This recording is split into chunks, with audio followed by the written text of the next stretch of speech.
It's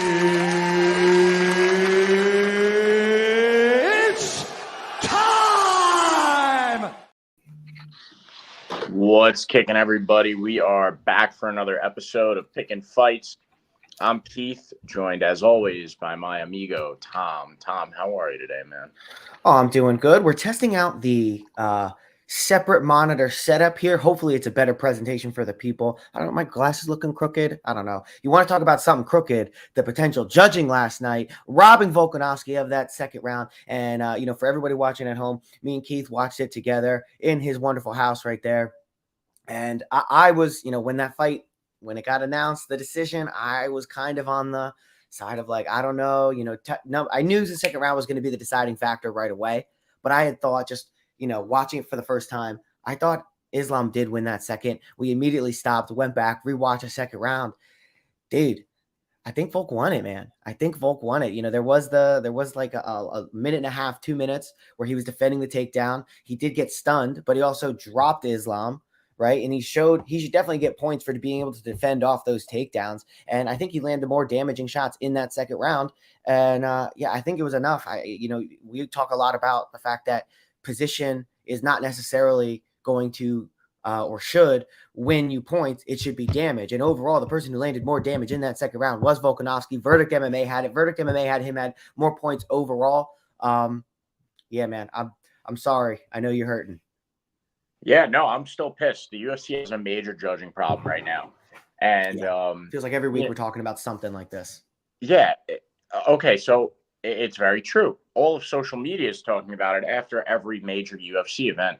The trending topics on Twitter after a pay-per-view or basically after every pay-per-view are UFC, robbery, and then the name of the person that got robbed. So last night, the trending topics were UFC 284, robbery, Volk. And this happened a few weeks ago. It said UFC, whatever the MSG card was, robbery, Flash Gordon, Paddy Pimblett. It keeps happening over and over and over again. And they seriously need to do something about it. I don't know if it's that the judging criteria changes or like we've had some judges, like the guy that scored the Paddy fight, I believe, comes out and he's like, well, I judge it based on boxing rules. No, you judge this based on the rules of MMA and not what you think the rules of MMA should be. Right. Okay. Like for somebody to score that fight 49-46 last night, there's something very wrong there. It just doesn't make sense how anybody could come to that conclusion that it was 4-1.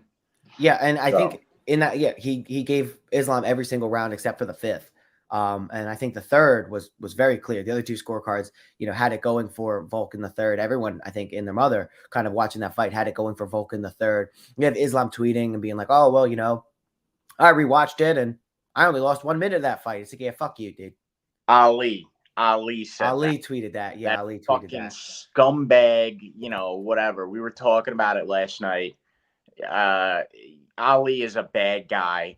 And these fighters really, sure, he's a great manager and does a lot for them. But if these fighters had half a brain, they'd some of them under Ali's management, like Islam, for example, they would stop allowing Ali to stop tweeting from his account. Like he should not be. It's just whatever. That's not Islam. Here were the scorecards.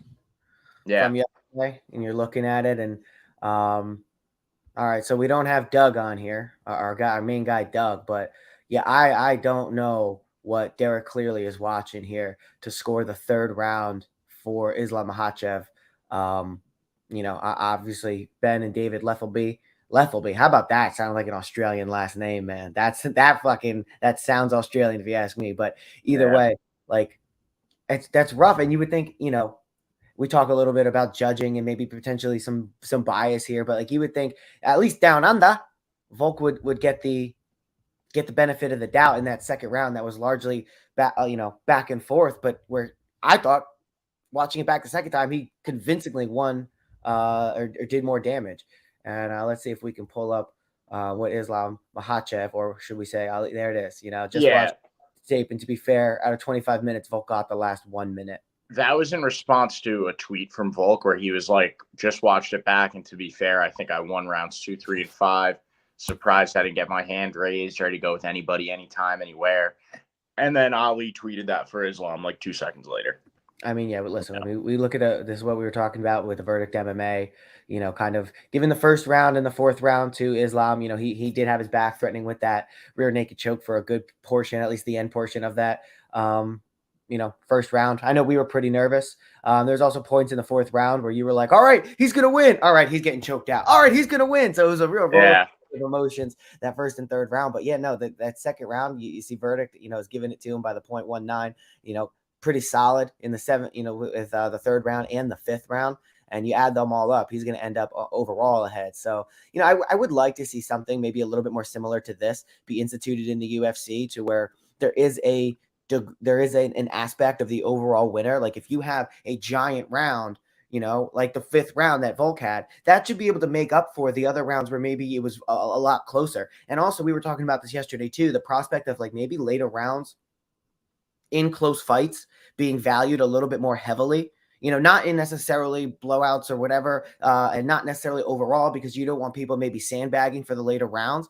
But when fights are really close, it is up to discretion. So why don't we allow there to be a little bit more discretion to say like, yeah, listen, it was really close in the second round. Volk had it in the third. Islam had it in the fourth. Islam probably had it in the first two. The fifth, Volk had it handily. If we're going to tabulate up all of the points, so to speak, if they were to coagulate from each round, why can't we do something like what Verdicts is saying here, where it's close and the overall points is going to matter for Volk? Like, I don't know why we have to be on such a strict 10-9 must system here. Yeah, there's a few arguments to be made. I do like to some degree the idea of maybe like later rounds counting more, like you said, but then it's also like, if you were playing a basketball game, like what are you going to make, 3-pointers now worth 6 points in the fourth quarter, so it's tough. It is a sport, like it is a fight where, you should be able to fight 15 minutes hard. And, if you fight harder at the end, then maybe that counts for more. But, it is a sport too. And it's a sport with a set of rules. And, the only people not following those rules right now are the judges. And maybe Don Shanis kept kneeing Jack Jenkins in the balls last night. Oh, yeah. Those, I think Jack Jenkins was getting a little bit of benefit of the doubt on them. None of them landed clean on the balls. Not saying he didn't feel it, but like, there was some inner thigh action. There was some, lower abdomen action that was going on that, is a little rough. But like, you look at some of these screenshots of Islam Makhachev, I think that tells a lot of the story. And then even when Islam was threatening, Volk was sitting there, he looked like he was living it up. He's truly a showman. And, I want this motherfucker to admit that Australia has wrestling now. Yeah, I really would. Like, even you got to say, like, all right, like, I mean, he did say that he put up a bigger fight than they were expecting. I just want to pull up this one thing because this was happening, I think, late last night. Because, remember, this was happening like 1:30, 2 o'clock in the afternoon for them. There was something where I just saw where he was like out at a club or something, and everyone was looking at him, and he's in there dancing, like shadow boxing, like. Homie looked good. Like homie, like he was looked like he could have went another 2-3 rounds, especially at that pace that he was setting out to finish the fight. He did not wear any damage on his face after that fight. That big cut right there. That was really it. It wasn't even a big cut. And then you look at Islam, and Islam's got a black eye. He's got the Cro-Magnon forehead from getting pounded on. Fucking dude. Islam looked like he had actually been in a fight, and Volk looked like maybe he'd been sparring with somebody's little brother. Dude, I mean, look at this. Now, it would have been nice to see him start the fight this way, but... Come on, Goddard. End the fight. You want to. Yeah. Ugh. I wish that was him stopping the fight, to call it. And then you look at when you find Volk. This is what I loved in the fourth round, because Islam was just literally laying there and praying. Like, if you're Volkanovski and he's sitting there, he's turning around and punching him, like, I got to give Volk some points for this too, because who's landing damage? What is Islam really doing? He's just holding him down there. Volk's not conceding the position, but Islam is refusing to do anything offensive. Right. And Volk is turning around. He's running around. He's making faces at the crowd. He's talking to Islam's corner across the ring. He's landed punches. He's talking to Islam, saying, "Come on, fight me, fight me, fight me!" Like, come on, yeah, there it is. Right, Such a frustrating fight to recap and watch. 100%. These guys talk about the robbery. Yeah. Check this out. As a judge too, just real quick. I don't know how you could look at that position with Volk landing those shots, and not that they were hard shots or anything, but who is trying to be more offensive in this moment? Who's trying to fight? Yeah, because it's not the guy with his hooks in and just holding on a Volk seatbelt. Yeah, exactly. And he's like, "Oh, brother, don't get up, brother, please." Like, that's not who's winning that moment. It's the guy that's talking shit actively, and he's like, "Yo, let's fight. Like, either advance the position or let me up so we can keep fighting. Otherwise, Right. What the fuck are you doing?" Mm-hmm. Yeah. And what I really liked from last night, though, is that, and I appreciate Volk for this immensely.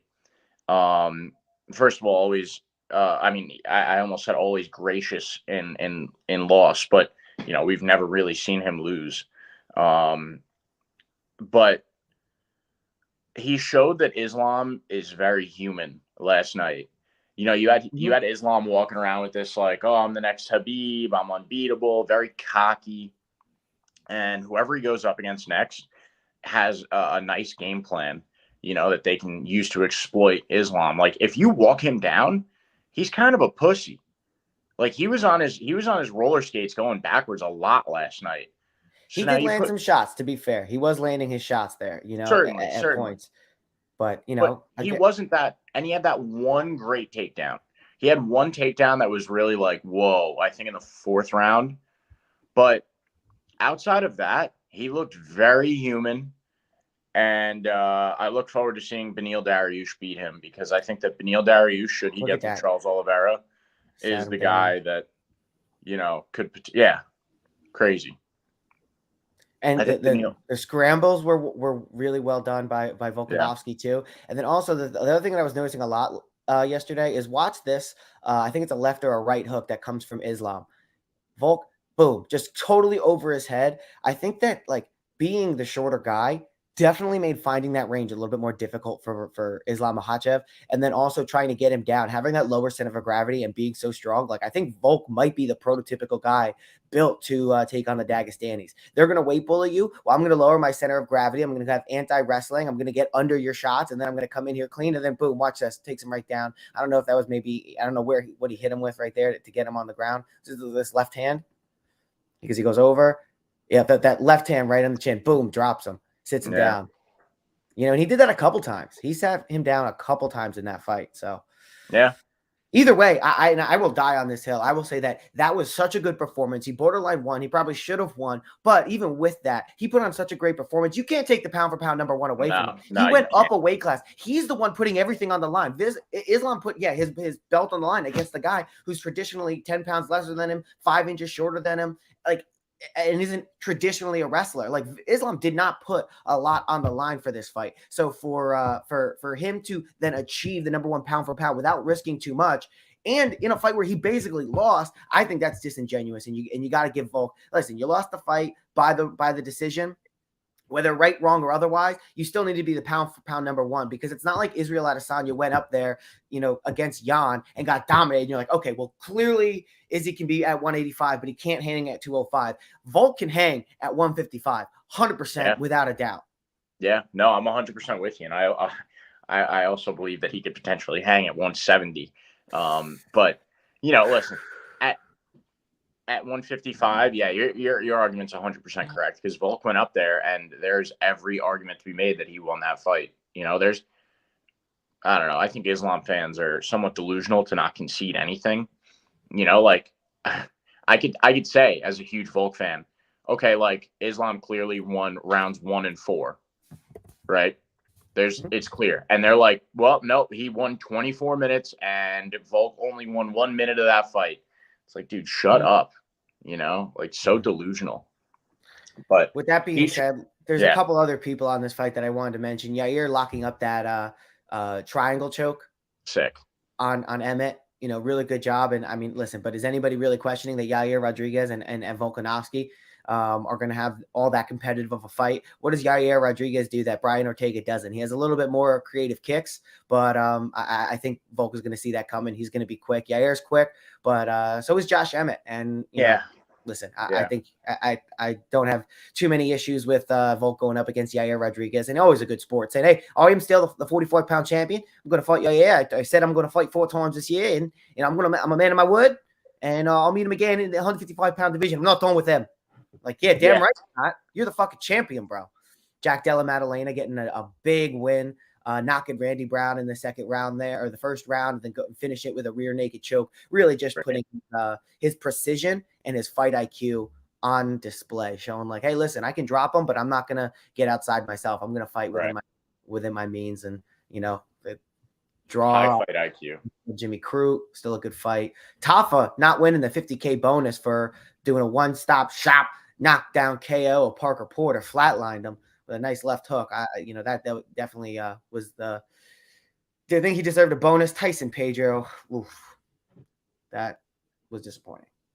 Yeah, big time. Yair Rodriguez. It was good that he was on last night's card, because I have a couple friends that maybe like don't watch fight nights and they just watch pay-per-views. And one of my friends is unfamiliar with Yair Rodriguez. Shout out Fred. Fred, you moron! This guy texts me and goes, Yair Rodriguez has never fought Volk, right? And I was like, no. He's like, well, I think Yair could beat Volk. Like, dude, shut up. You don't know what you're talking about. Now, hopefully, Volk won't lose to Yair Rodriguez. It's just not going to happen. But I'm like, all right, look, I gave him the MMA math about Holloway and Yair and everything. And he was like, oh, okay, I didn't know that. And went back to being stupid, on his own time. But just kidding. Fred, love you. But yeah, no, that was good, because that kind of helps build a little bit of hype, especially like Australian fans now get to see in front of them who the next guy that Volk is going to fight. So it might make them a little bit more invested. People that are Volk fans that maybe didn't know Yair are a little bit more invested now because they got to see who Yair was. And, Yair did look pretty flashy last night. He was very impressive. And Josh Emmett just didn't have it. He really didn't have it last night. And it's unfortunate. Last title run, potentially, guy's a little bit older, but we've been seeing that a lot in this featherweight division, where you have a lot of guys making like their last title run, and there's this brick wall at the end named Alexander Volkanovski that they can't get past, and so these guys like the Emmets and the Korean Zombies and the Holloways of the world, they can't get past him. It's Volk, and then there's I don't want to say super significant, but you could tell that there is a big drop off when it comes to who the champion is and the skill sets of all the challengers. They don't have it's kind of like when Khabib was champion. It's just nobody has what it takes to get rid of Volk, and you almost need Volk to take a step back, take a step down, and have his skills or abilities diminish for anybody else to have some hope. The last thing I want to say about last night's main event is that if Alexander Volkanovski just exposed the way to like take down Dagestanis, not take them down physically, but like defeat them in a fight, he might have just ruined that whole region's economy. Like, they might go into a major recession because what do you hear about Dagestan exporting? Wrestlers and Hasbulla? What is Hasbulla going to have to carry the nation of Dagestan now? I don't know. It's going to be weird. But moving on to what we got this weekend, UFC Fight Night.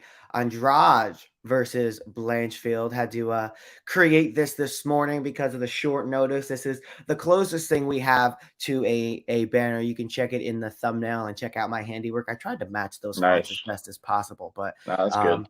Just threw a little bit of a headshot of Andrade over Talia Santos there. But listen, man, I am having my concerns about this card. And it's not because we're just coming off a really good hype UFC Perth. It's because this card kind of leaves a little bit to be desired, if you know what I mean. When you have Zach Pauga in a co-main event against Jordan Wright, in Zach Pauga's like first UFC bout, really, outside of Tough. You look at him, he's got his last loss was against Muhammad Usman off of Tough, and before that Cage Warriors, and he was on Tough like right in here. So definitely scraping the bottom of the barrel for talent levels this weekend. What do you say we hop right into it? Yeah, let's just run through this shit.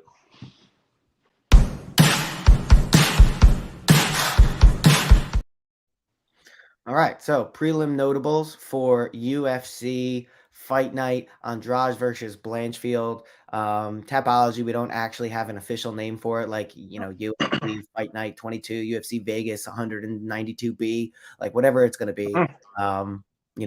This is what we got. Looking at the prelims and anything other than on the main card, what are you most looking forward to? I know that might be a stretch. What am I most looking forward to out of this whole card? Fight you're most looking forward to, prelim notables, like All right, listen, I'm actually a huge Erin Blanchfield fan, so if you've been watching this, you know that I'm a huge Erin Blanchfield fan. I was looking forward to it more when it was Talia Santos. I think Jessica Andrade's a really hard fight for her. Mm-hmm. I'm also looking forward to not sitting in front of my television and watching this from start to finish like I did last night. I don't know. This card, yeah, it leaves a lot to be desired. That's one way to put it.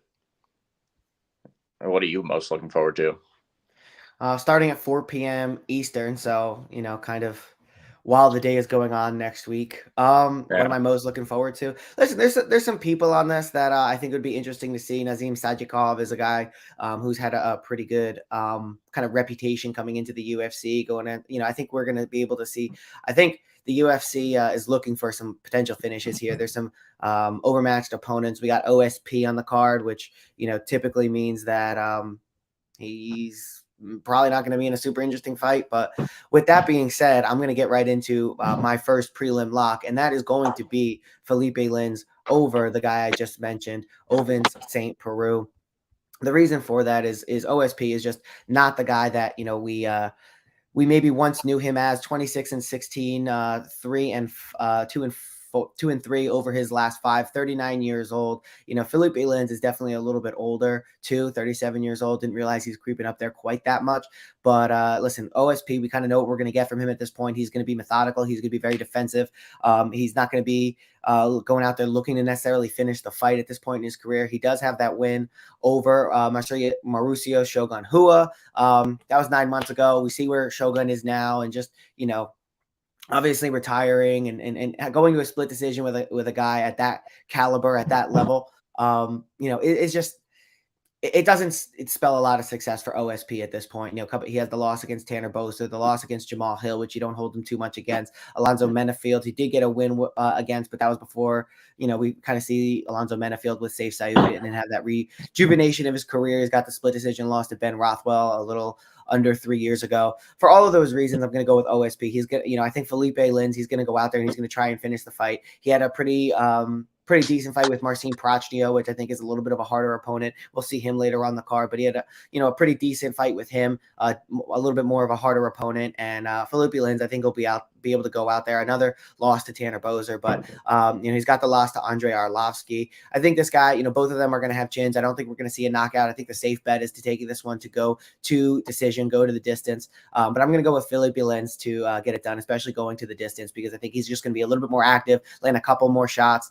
You're going to see OSP kind of backing up for the majority of the fight in that defensive stance. And I think just from the pure, optics of the fight, the judges are going to go with Felipe Lins. I just don't see OSP getting it done in the UFC at this point against anyone of considerable talent. And, Felipe Lins coming from American Top Team, has a decent level of competition that he's fought before. So I'm going to go with Felipe Lins to get this one done on the prelims.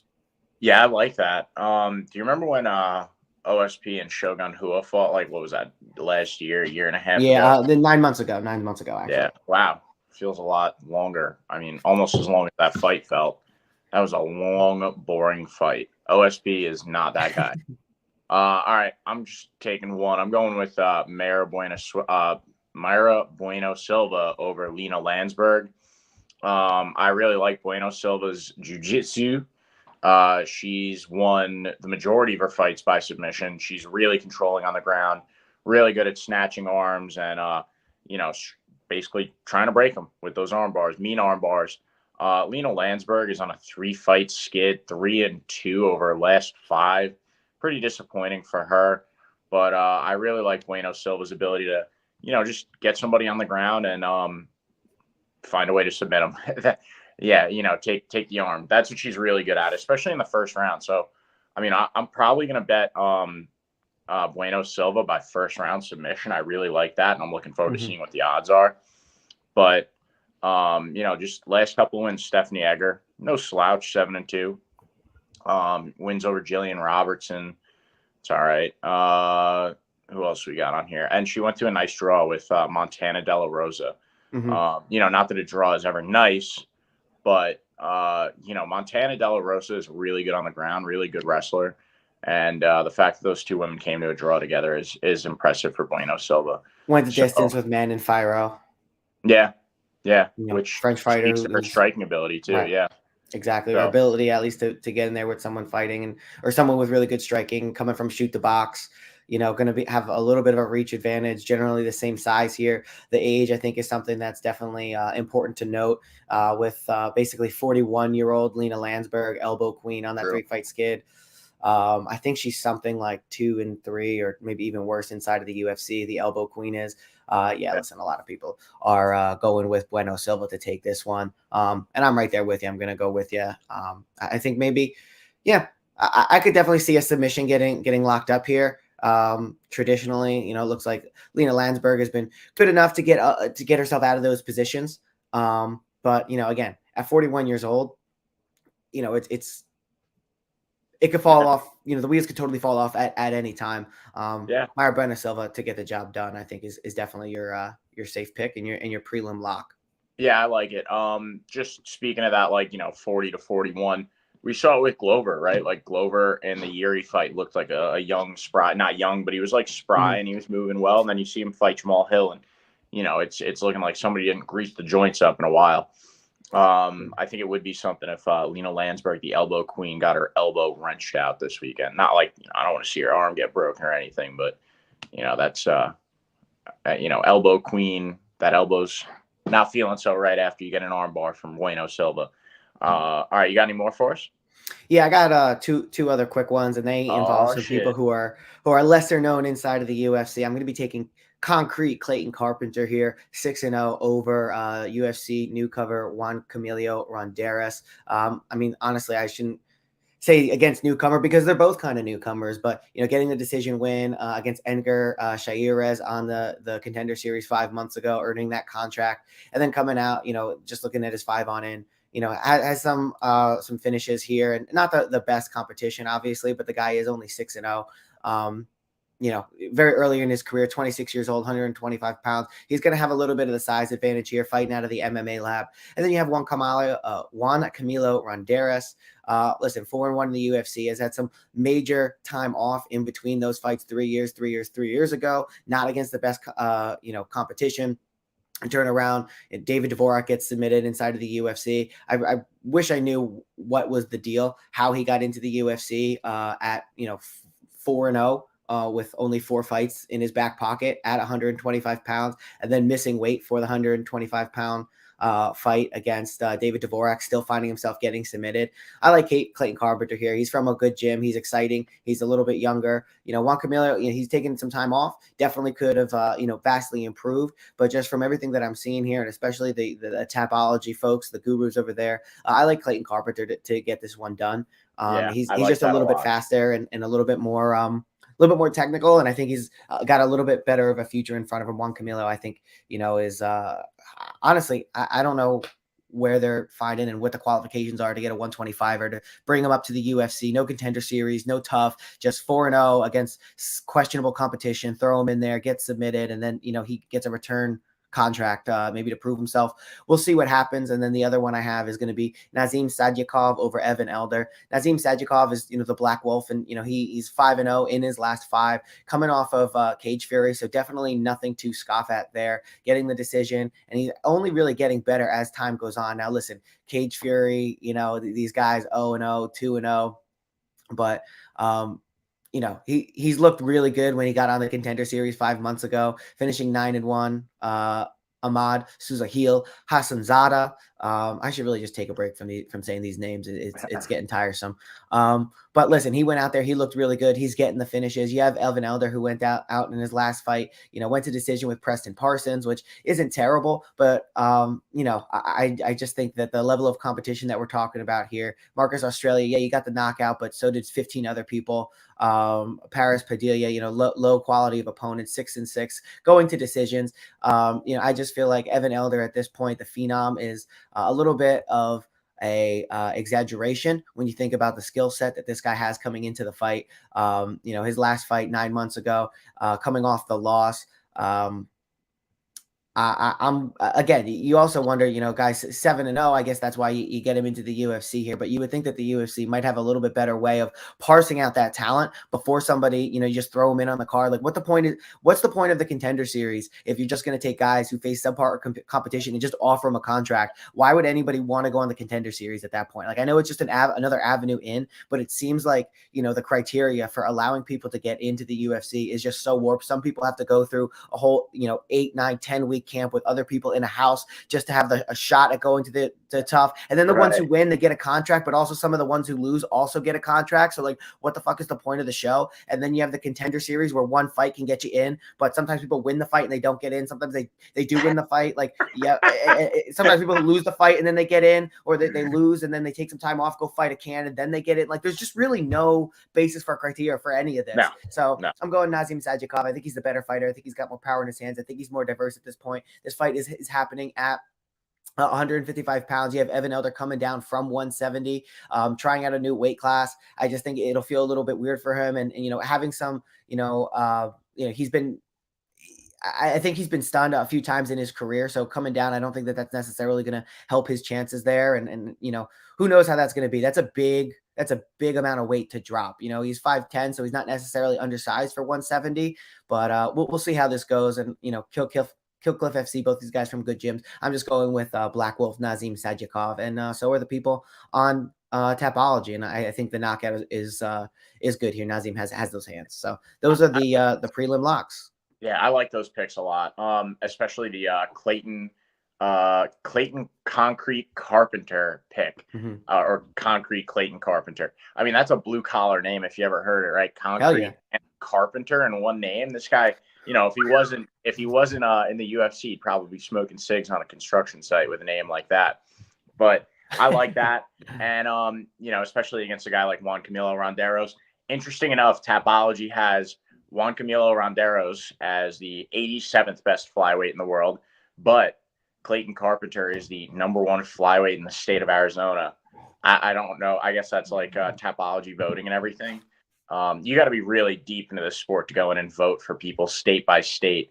And then the other thing, another point I want to make is, like, we should have known that the UFC really has at this point, no credibility as to who gets into the UFC, towards the bottom, when the international man of mystery got in. And that is Oscar Mazgarov, whatever his name was. Askar Mazharov, yeah. Yeah, we should have known that there was literally no rhyme or reason to who gets into the UFC when that guy got in. The man that used 4 different names throughout a fighting career, and didn't change his look once except for a giant neck tattoo. What's going to make me more distinguishable? A giant neck tattoo. And now I'll never be able to change my name again because I have this thing. But that's when we should have known. There's no reason to how people get into the UFC.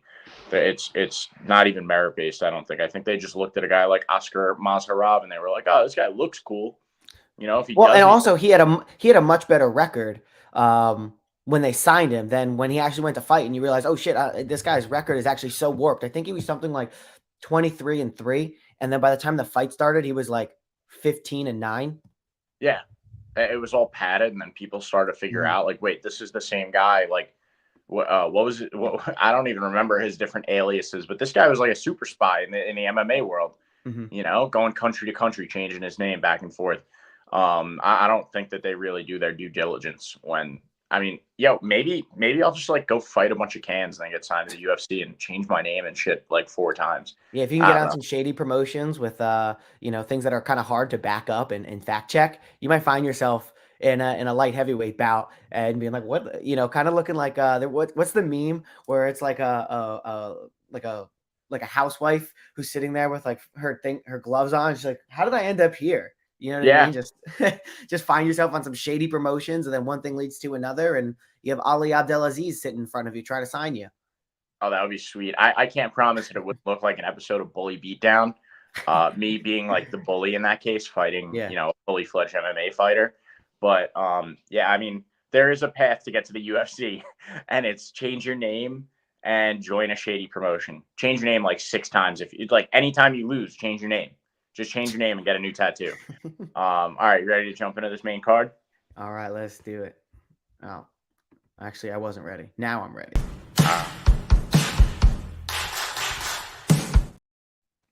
Okay. Well, yes, sir. First fight on the main card, we have Jim A10. I don't know why I want to call him Jim Mayhem Miller, different guy, but Jim A10 Miller taking on Alex Hernandez, the great ape. What are you thinking, Keith? Well, it's interesting you said Mayhem Miller, considering I just brought up Bully Beatdown, and he was the host of Bully Beatdown. What a sad path Mayhem Miller went down. But I'm rolling with Jim Miller here, despite him being the older man, right? 39 as opposed to 30. He's just about 40 now at this point. But he's on a 3-fight win streak, 3-2 over his last 5. Yeah, sure, the last one came to Cowboy, but I think it's more impressive, like in Cowboy's last couple of fights, to submit Cowboy rather than knock him out.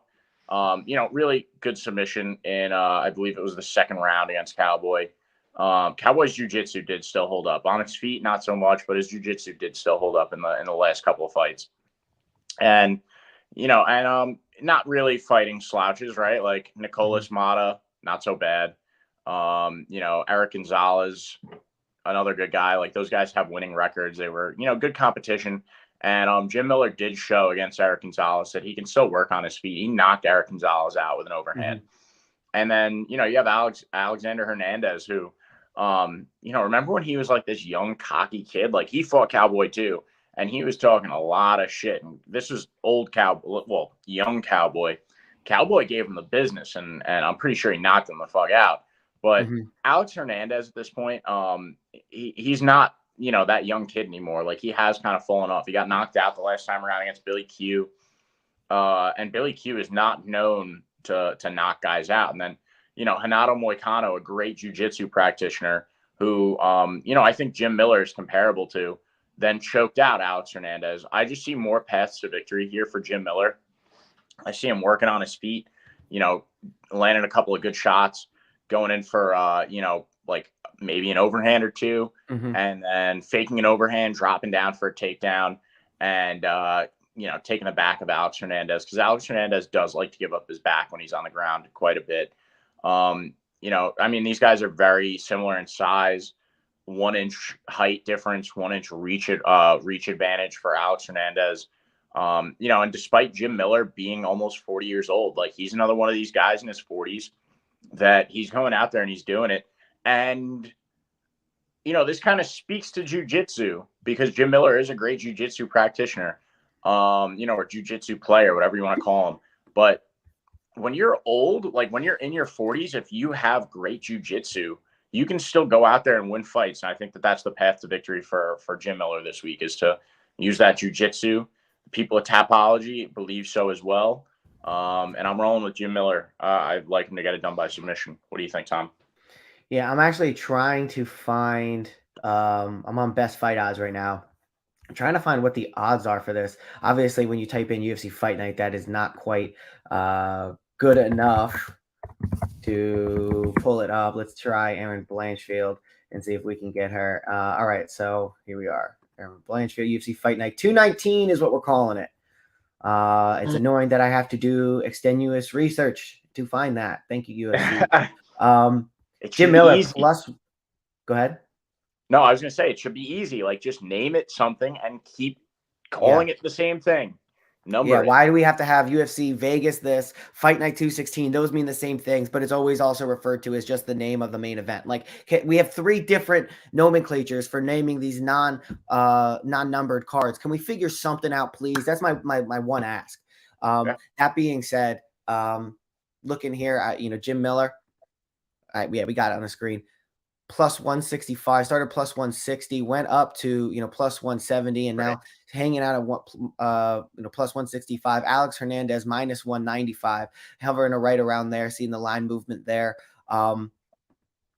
Listen, I think I'm gonna have to side with you too. And the reason is I think if Alexander Hernandez took a little bit of more time off, I would have been picking him. But the reality of the situation is Hernandez is coming up from 145 in that fight against Billy Quarantillo. Hernandez is a guy who's went back and forth between 45 and 55, just like Jim Miller's went back and forth between 70 and 55 at this latter stage of his career. And I think cutting down to 55 isn't necessarily the easiest thing for Jim Miller to do at this point in his career. I think he maybe would prefer 170, but those traditional 170 guys end up being a little bit too big. So as a lot of these older 155ers find themselves, like, where do I go? Like, kind of like an RDA of like, where exactly do I fit into this at this stage of my career? Jim Miller obviously is going to have the fight IQ. He's intelligent, and his brain and his facilities are all still there. I think he was on Rogan not too long ago, and he speaks fine. There's not, a punch drunkenness to Jim Miller. So I think him coming in, definitely off of that win, Cerrone feels pretty confident in himself, but he's not going to feel overconfident. I'm a little bit concerned, like I said, about being 39, going from 70 now back down to 50, and how that cut's going to affect him. Every fight now is going to have more and more question marks as he continues to age. But up until this point, he's on a 3-fight win streak, so he's been looking pretty good. He's out of New Jersey, so I want to, kind of lean that way too. The thing that's going to be the deciding factor for me is that the fact that Alexander Hernandez can find himself in bad positions sometimes, and now that he's moving up to 155, he has fought better competition at 55 than he has at 45. I think 45 drained him a little bit, and that's why he was able to get knocked out by Billy Quarantillo after a pretty back and forth fight, if I remember that. But Billy Quarantillo ended up looking pretty good. But Hernandez got his good shots in, and if he can get some of those good shots in that he got on Billy Quarantillo, I think we're going to have a really fun fight here at 155 pounds. But being knocked out and getting finished the way he did against Billy Q, with basically being out on his feet and then having to be called off, just around 2 months ago, only giving yourself eight weeks to recover, and 4 or 6 of those have been in a training camp getting knocked around. Like, I'm just a little bit concerned now for Alexander Hernandez. And when you have a guy who is as sharp and intelligent as Jim Miller, I'm going to have to side with you, as are the people on Tapology. 66% of the votes coming in on Miller. I don't know if necessarily we're going to see Alexander Hernandez get knocked out. Jim Miller, he knocked out Nick Mata. So Eric Gonzalez, and they say power is the last thing to go, especially when, you're throwing some precise strikes, and you're going to be intelligent, and it's, knowing when to throw them and not overextenuating yourself. I'm going to go with Jim Miller here. I think he could probably get the finish too. And we've seen Alexander Hernandez make some bad decisions when he's hurt in a fight and end up getting submitted.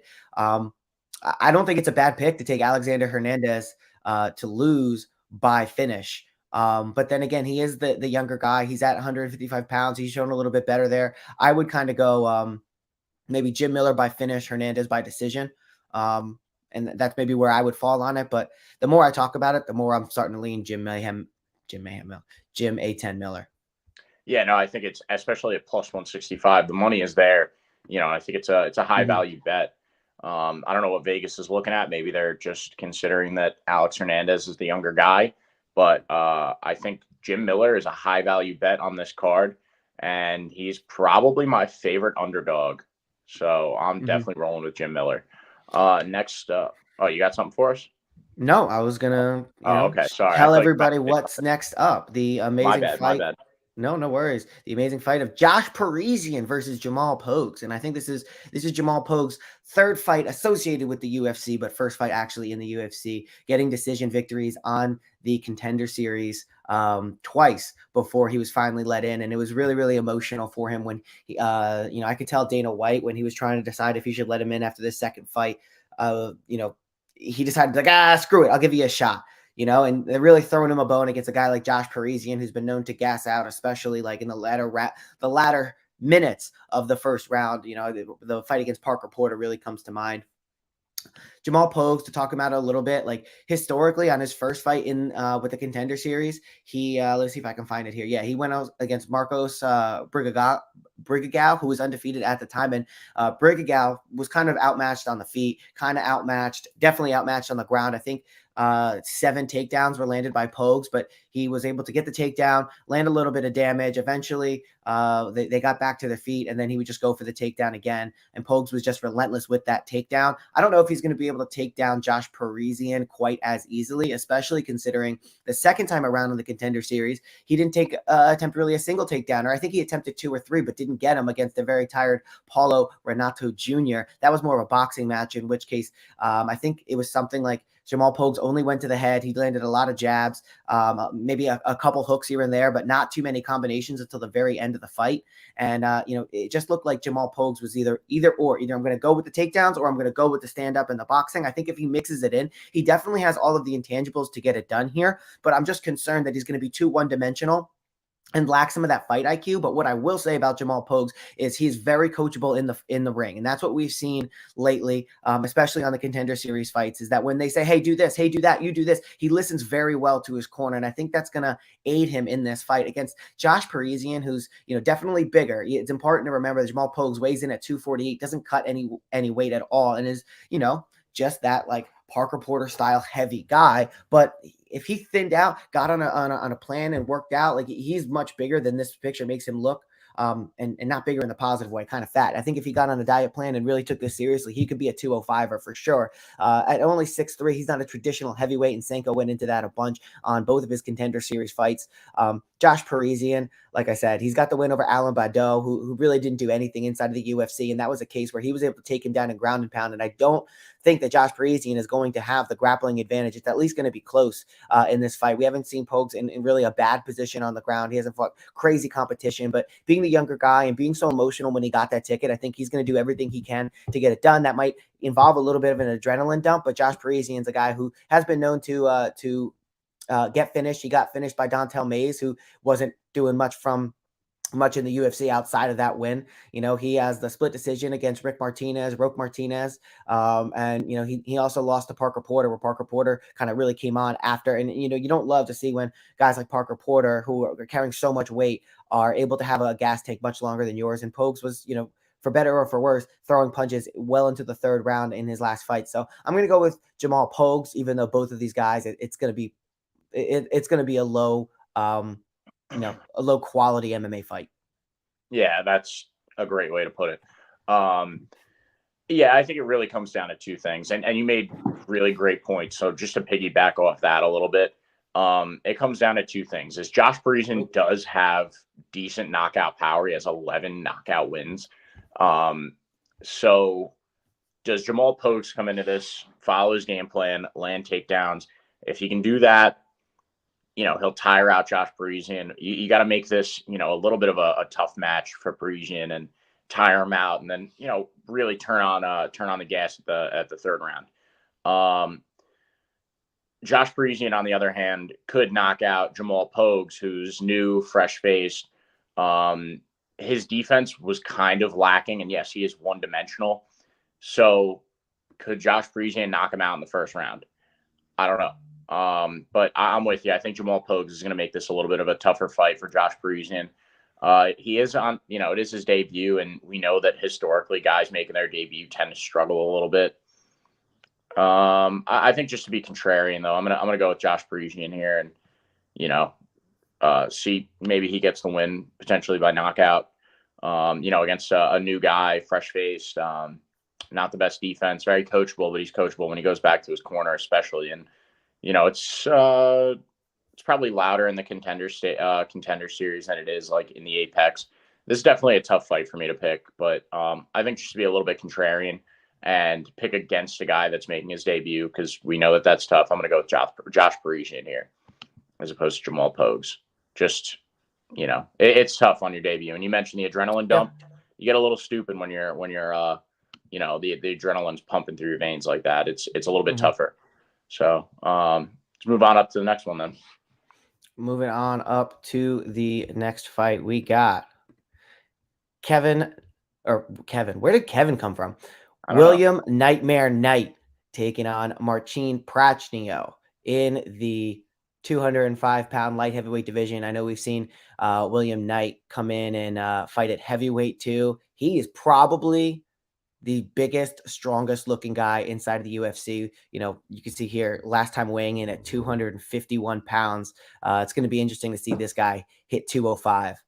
Yeah, What do you think? but that's a lean 251. But yeah, it is. I could see him potentially missing weight because so much of his body is muscle that, you know, how much can you? Well, I guess muscle dehydrates easier than anything else. But you know, it's going to be weird. It's going to be a scary. I mean, a nightmare of a weight cut potentially for William Knight.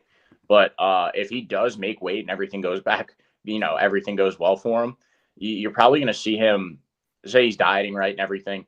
You know, walk into this fight after weighing in at 205, probably around like 235 at least, maybe 240. Say he's dieting and everything and trying to lose the weight to get down. But he's got serious knockout power.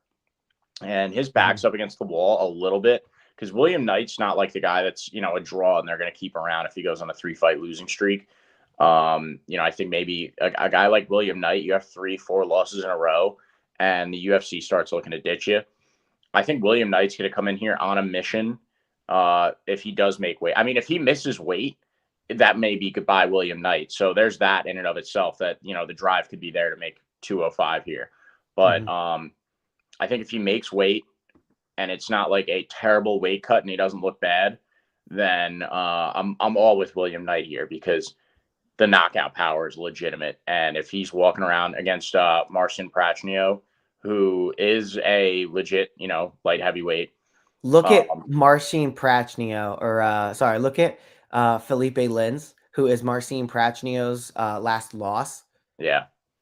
Look at this. I mean, we talked about it a little bit before, but look at this is incredible. The amount of canceled fights that this guy has had, and the layoff that's been, and you know, obviously the loss to Tanner Bose and Andrei Arlovsky. But this is something of incredible proportions. Yeah, you almost feel bad for the guy. He had a fight booked like every week for a little bit there that just kept getting canceled.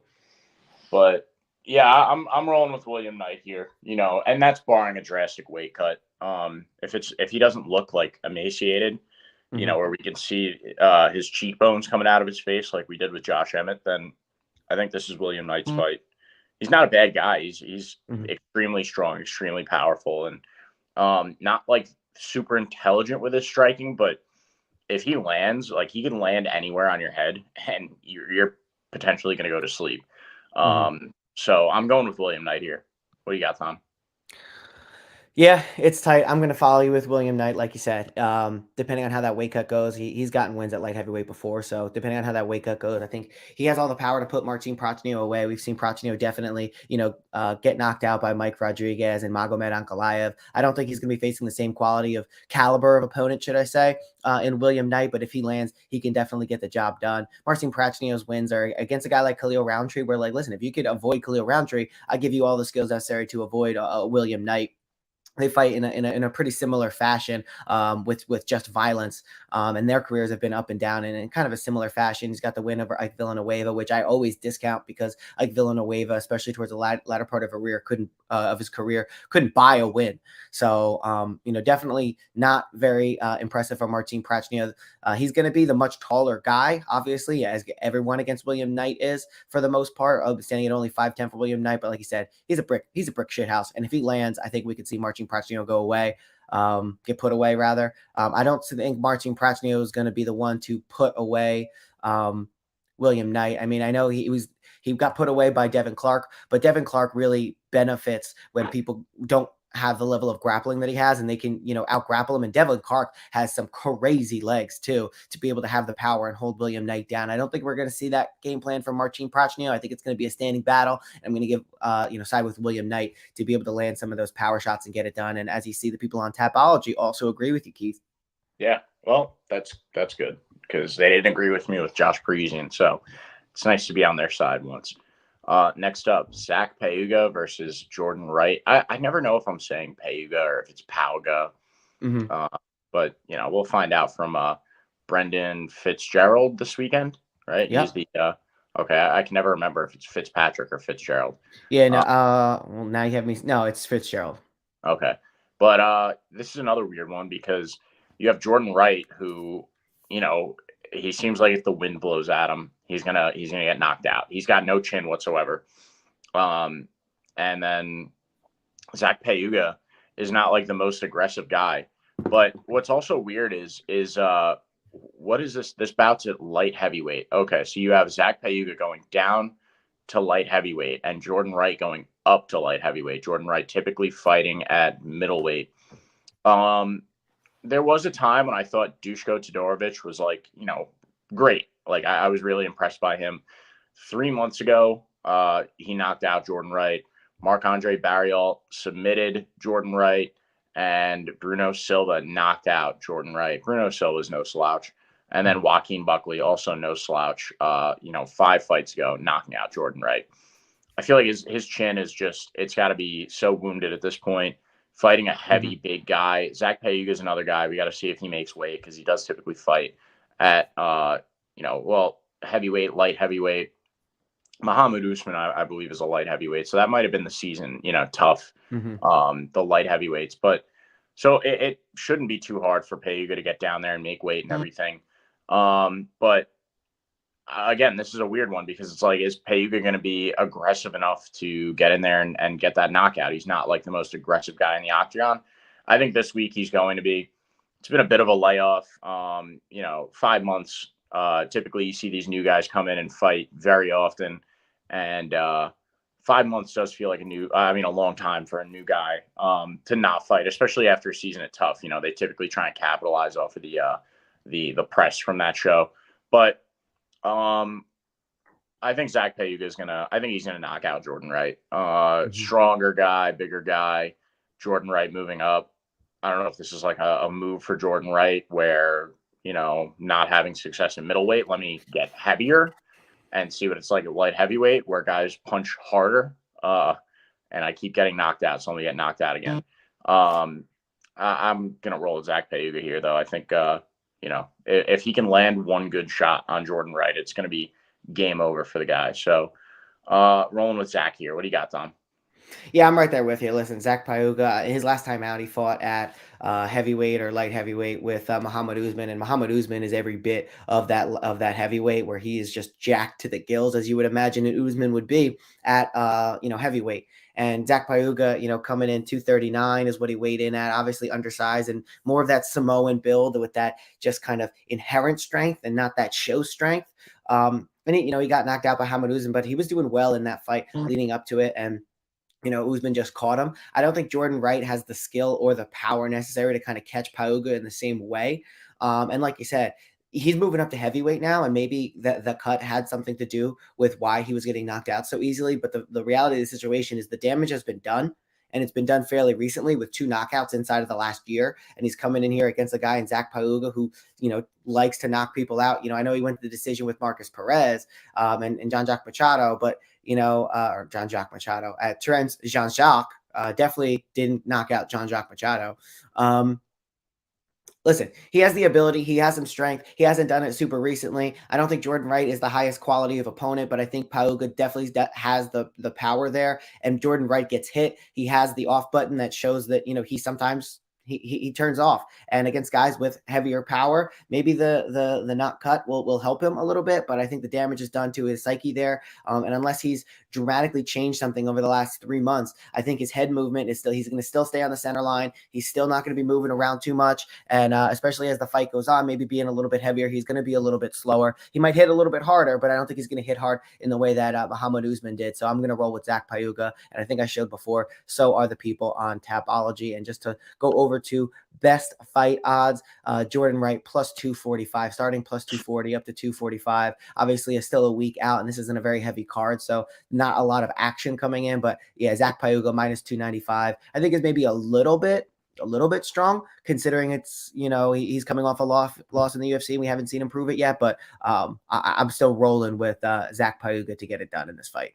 Yeah, absolutely. All right, main event time, and this is one I don't feel good about. I'm a huge Erin Blanchfield fan, local girl. Just fun to watch. One of the youngest fighters on the UFC roster.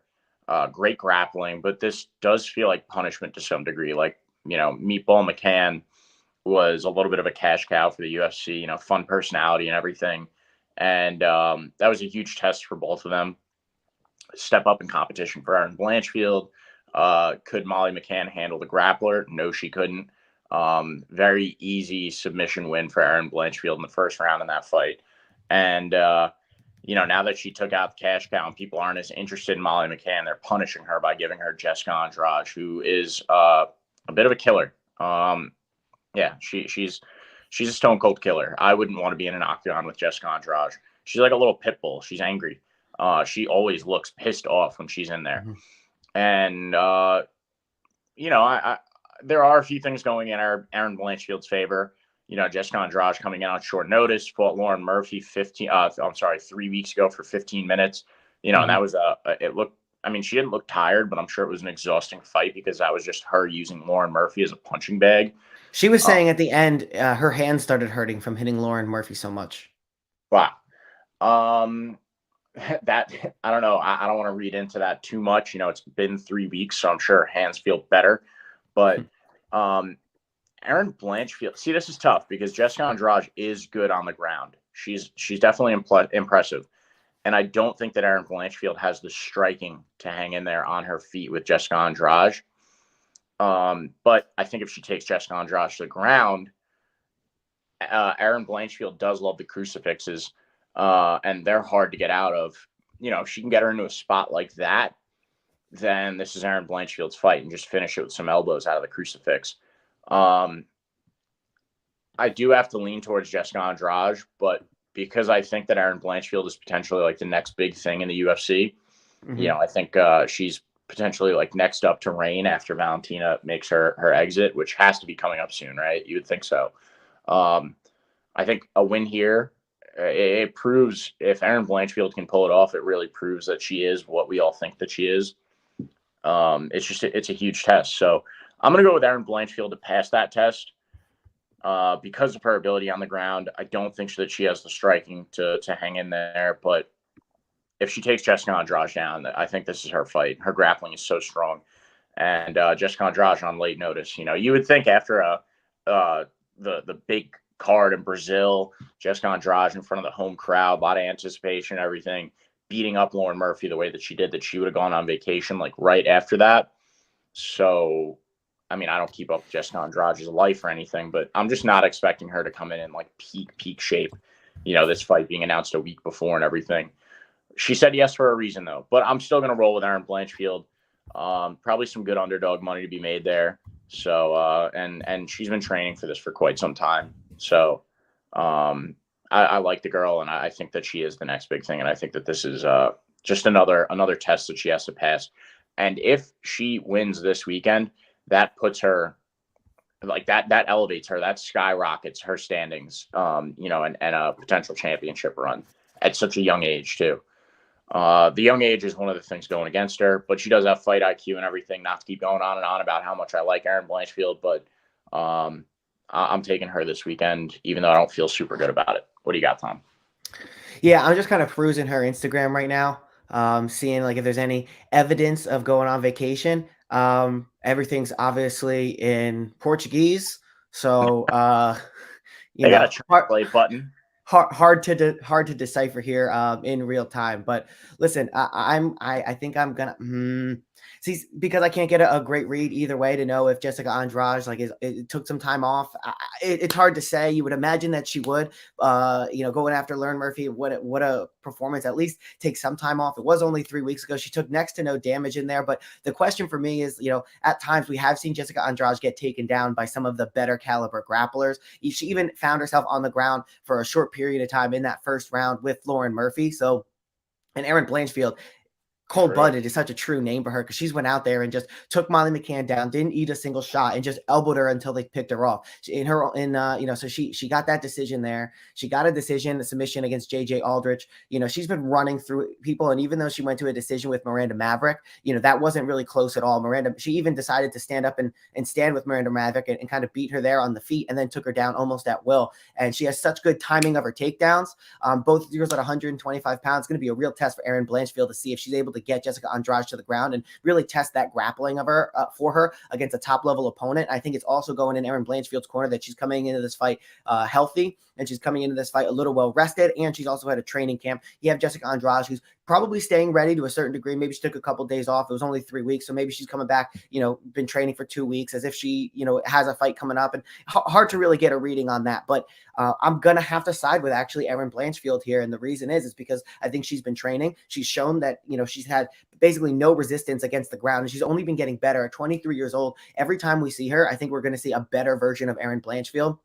And something that you don't expect to see from a fighter who's this young is to have such good IQ and to know, like, okay, I'm going to take the takedown now. I'm not going to overextend myself, especially on the ground where she finds herself in a positive position, like in the crucifix, where sometimes, a lot of bucking can get somebody off. Molly McCann bucked as much as she could to try and get try to get Erin Blanchfield off of her, and it just didn't work. She was so good at being able to stop what she was doing, readjust the arm to keep her in the crucifix, and then keep going at it. I'm going to side with Erin Blanchfield. I don't feel great about it, but I think the thing that's pushing me over the edge is the fact that she has ran through so many people so easily on the ground, and she's coming in off of a training camp. Jessica Andrade, obviously, we can't say the same thing. She's going to be super strong. She's gotten out grappled before. Obviously, the feet is her strength. She has that standing armbar. I don't think we're going to see Erin Blanchfield get into that quite of a position, but I'm going with Erin Blanchfield here. What are the odds looking like? The odds are minus 160 on Andrade, and actually Blanchfield plus 135. There's been no movement as the fight was basically just announced during the UFC pay-per-view yesterday. So with all that being said, I'm going to side with Erin Blanchfield. I have to dive into it a little bit more. We'll see what comes out as the weeks go, or as the week goes on. We'll definitely make sure to keep everybody updated. But for the time being, since she's been training and she's been running through people on the ground, and we've seen a little bit more of a weakness on the ground for Jessica Andrade than we have on the feet, I'm going with Erin Blanchfield here. Nice. I hope we're not wrong about this one, but this is a girl I really want to see succeed.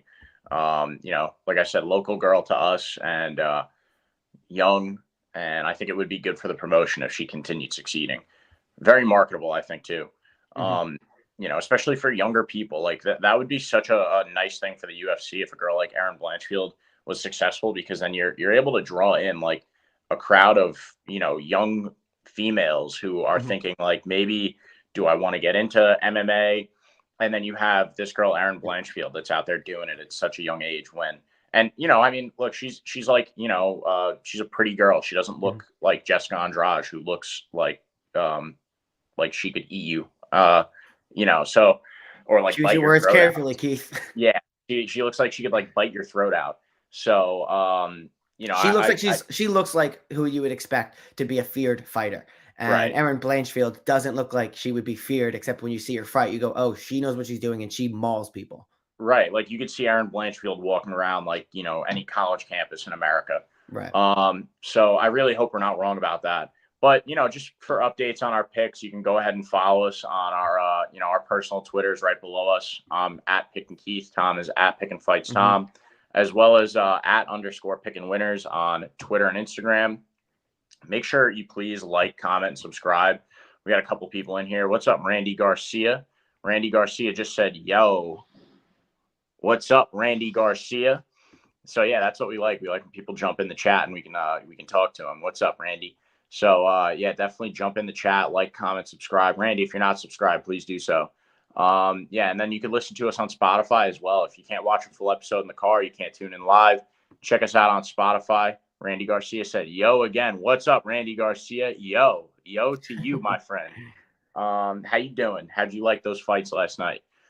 So we'll cap off the episode, as we always do, by our pick rundown.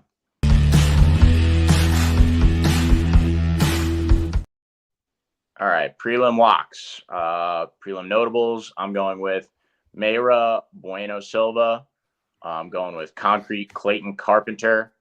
And then I'm tailing you with that pick. I like that pick a lot. The number one flyweight in the state of Arizona. For the main card, I'm taking Jim Miller over Alex Hernandez, Josh Parisian over Jamal Pogues, William Knight over Marcin Prachnio, Zach Pauga over Jordan Wright, and Erin Blanchfield over Jessica Andrade. What do you got, Tom? I am going to be going with Felipe Lins over OSP, Lena Landsberg over Mayra Bueno Silva. I'm going with Clayton Carpenter to get the W, and Nazim Sadyakov to also get the W in this UFC 155-pound belt, moving up to the main card. I'm going with Miller over Hernandez. I'm nervous about it, but Hernandez is knocked out recently, and Miller is smart. I'm looking at Jamal Pogues to get it done over Josh Parisian, who just every time out there seems to leave more and more to be desired. William Knight, I think, gets it done over Marcin Prachnio, because Prachnio has been less than impressive. And, Zach Pauga over Jordan Wright. It's really scraping the bottom of the barrel for this UFC card, and especially coming off a UFC Perth, it makes it seem even worse. And then we have Jessica Andrade over Erin Blanchfield, or taking on Erin Blanchfield. I'm going to side ever so slightly with Erin Blanchfield, a 23-year-old from New Jersey.